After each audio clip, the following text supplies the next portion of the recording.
مترجم ارجمند آرا کے کئی ترجمے پڑھ کر پتہ چلتا ہے کہ وہ محض کتاب کے اضافے کے لیے ترجمہ نہیں کرتی، بلکہ دھیان رکھتی ہیں کہ وہ جس کتاب پر مشقت کرنے جا رہی ہیں وہ قابل مطالعہ ہے بھی یا نہیں۔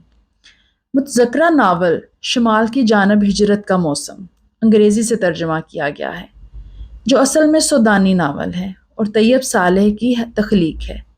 ناول پیچیدہ ہے لیکن قابل گرفت ہے۔ کہانی پیچیدہ نہیں ہوتی، اس میں تو وہی دنیا اور وہی اس کے لوگ ہوتے ہیں، مگر اس کی ٹریٹمنٹ اسے پیچیدہ بناتی ہے، اور یہی فنکار کی فنکاری بھی ہے، بشرطے کہ وہ کہانی اساس ہو۔ اس ناول کے دو راوی ہیں۔ پہلا راوی جب شہر خرطوم سے اپنے گاؤں العبیز آتا ہے تو وہاں ملاقاتیوں میں اس کی ملاقات ایسے شخص سے ہوتی ہے جسے اس کے گاؤں میں آئے صرف 5 سال ہوئے ہیں، اور اپنی غم گوئی کے سبب کچھ پراسرار ہے۔ وہ اپنے دادا اور گاؤں والوں سے اس کے متعلق پوچھتا ہے تو سبھی اس پر اسرار آدمی کا نام مصطفیٰ سعید ہے کی تعریف کرتے ہیں، لیکن راوی مطمئن نہیں ہوتا، جس کا پتہ سعید کو بھی چل جاتا ہے، اور وہ خود اس پہلے راوی کے گھر چلا جاتا ہے اور اسے اپنی طویل کہانی سناتا ہے۔ یوں وہ ناول کا دوسرا راوی بنتا ہے، جس سے ہمیں پتہ چلتا ہے کہ وہ اپنے بچپن ہی سے پڑھائی میں نہایت ذہین تھا، کہ ابتدائی تعلیم کا مرحلہ ایک ہی جست میں طے کر جاتا تھا، اور پھر وظیفے پر تعلیم کے لیے پہلے قاہرہ اور پھر لندن چلا جاتا ہے۔ وہاں بھی ذہین لوگوں کے ساتھ اٹھتا بیٹھتا ہے، جس سے اس کی ذہانت مزید نکھرتی ہے اور ایک عبقری شعور رکھنے والے کے طور پر مشہور ہو جاتا ہے۔ مگر جیسا کہ کہا جاتا ہے کہ مکمل تو صرف اللہ تعالیٰ کی ذات ہے، لہٰذا مصطفیٰ سعید بھی بے پناہ ذہانت کے باوصف کچھ خامیاں بھی رکھتا ہے۔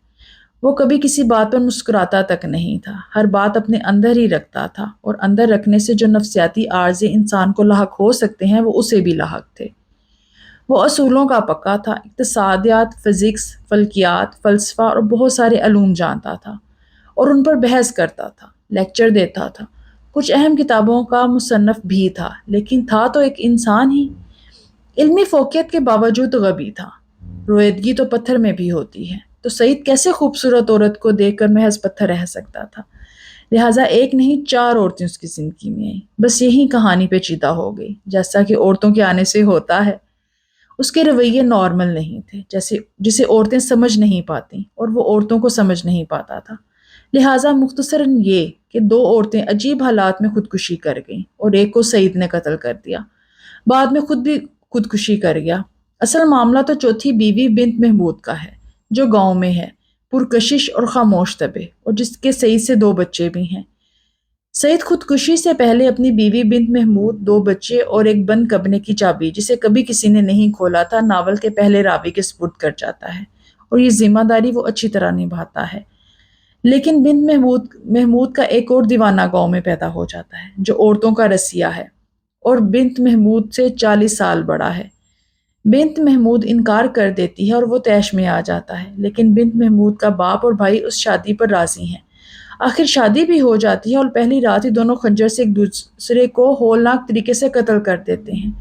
تب پھر ناول کا پہلا راوی، جس کے سپرد مصطفیٰ سعید بیوی بچے کر کے جاتا ہے، سوچتا ہے اور پچھتاتا ہے کہ اس نے بنت محمود سے شادی کیوں نہیں کی، جسے وہ اندر ہی اندر چاہتا تھا۔ شادی کر لیتا تو وہ زندہ تو رہتی، اور یہ کہ مصطفیٰ سعید نے پورے گاؤں میں صرف اسے ہی کیوں چنا اور اپنی فیملی اس کے سپرد کی۔